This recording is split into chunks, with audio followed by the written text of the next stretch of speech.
Welcome back to Viewpoint. My name is, I'm Jim Zogby. My next guest is Raji Sourani. He's a lawyer and director of the Palestinian Center for Human Rights, a former director of the Gaza Center for Rights and Law. And he's here with us today visiting the United States, speaking at universities around the country. Thanks for joining us. You also won the Robert F. Kennedy Center Award for Human Rights Leadership, and I want to congratulate you for that. It's something you won years ago, but it's so important that you were recognized in that way.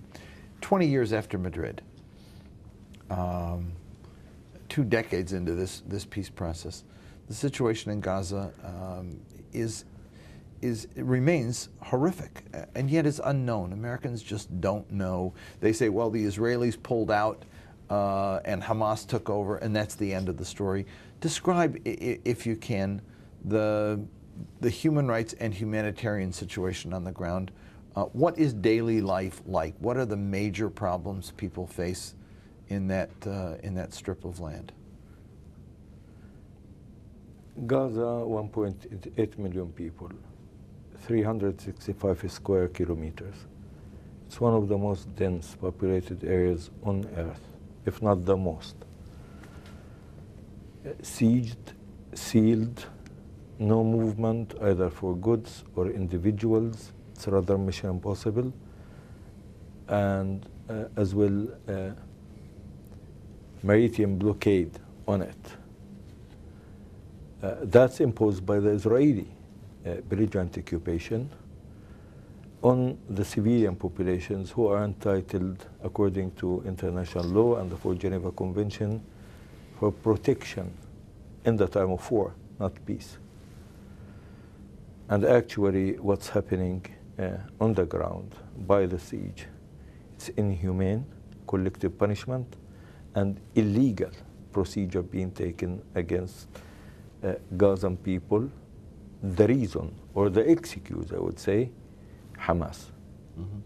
Hamas strong, in control, flourishing, it's not affected. It's vice versa. When you create a state of siege, of social economical suffocation, with 62% unpaid or unemployed, with 90% under poverty line, when the most high percent of university graduates in the world do face that, when the farmers cannot work, when students can't go to their universities, when businessmen cannot import or export, when 1,600 factories destroyed and unable to bring in or out basic raw materials in order to work on it, when fertilizers are not allowed to come in, when even the sewage factories being bombarded and chemical material for the sewage treatment, which goes to the sea and make entire Gaza Sea totally polluted, not allowed to come in. When you have simply nation as such, not only because of the siege, but more, bombarded, killed with the Apache, F-16, thousands of houses being destroyed, thousands of people being killed, injured. You have one entire generation disconnected from the outside world, and yet you can sleep in your home, safe. Nobody in Gaza is starving, and everybody can have dinner and sleep with the dinner, not because of anything, because of level of human solidarity between people and level of responsibility and civilization among people. That's just wonderful. I remember reading Sarah Roy's book on Gaza during the period in the 90s when I was getting involved in the economics of the situation, and realizing how Gaza had gone backwards under the Israeli occupation. It actually had, as she uses the word, de-developed. The single highest source of wealth were day labor jobs in Israel. And with then Oslo, they ended. And you had a massive unemployment. It was factories that were producing as subcontractors for Israeli factories, for Israeli companies to export, they ended. And without the ability to import and export on their own, you're right, they've closed down. And this massive unemployment is an issue that people just don't understand. 80% of young people never had a job, no prospect of a job. And so it creates a youth problem that is really quite difficult to contend with, isn't it? We are one of the most young nations. You are talking about 76% who are under 22 years. And with that, I mean, they are having these problems. And I just want to tell you, I mean, it's not only unemployment, it's not only economics. It's the very basic fundamental rights, as I told you, I mean, right of movement, to study out, to travel out, for business, to work, even for cancer treatment. It's rather mission impossible. That's why Gaza simply shifted to be sort of animal zoo. I mean, closed and sealed, international community dumping to it some food and medicine, and that's, I mean, the situation. It's like a prison camp. Worse, much worse. Prisoners do have rights. We have no rights whatsoever. Let me go to California for a call. I know that there's some calls holding, and I want to get them in. California, your question. Okay, my question is back to the last segment about the UN. And if Israel is a member of the UN, it would seem to me that they would have to have internationally recognized borders. How can you be a member state in the UN and don't have borders? And the borders, they were created, as far as I know, in 1948 in the UN. So how is it, you know, some kind of devious thing for the Palestinians to try to go to the UN and get recognized? Thank you, thank you. Tell me about this, the issue of the borders, number one, but number two, the issue of the speech. How did people in Gaza react to Abu Mazen going to the UN? They weren't allowed to demonstrate. I'm not spokesperson of the Gazans, right. But for me, I was very positively shocked. I mean, for the speech of our president, and I think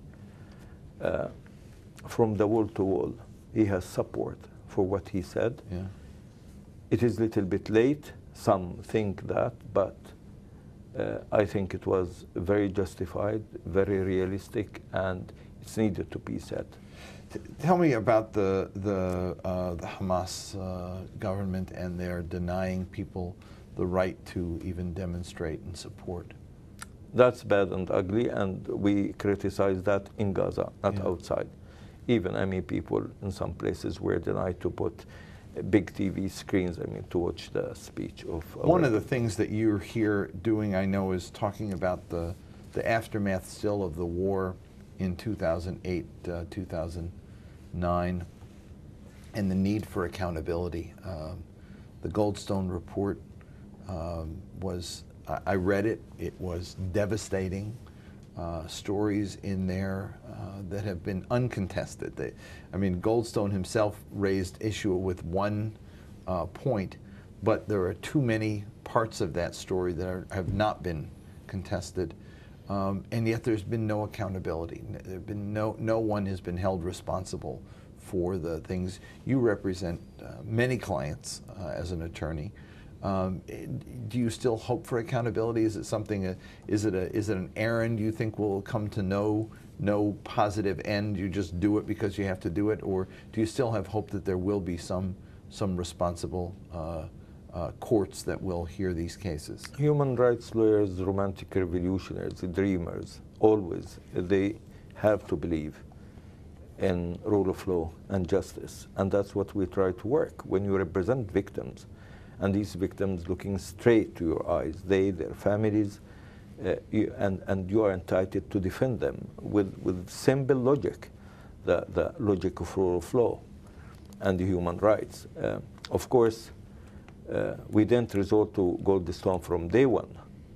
As human rights activist lawyers, we represent thousands of people in front of the military prosecutor in Israel or in the Israeli courts, both criminal and civil litigation. I can assure you, I mean, through thousands of cases, I mean, we submitted, we received handful answers.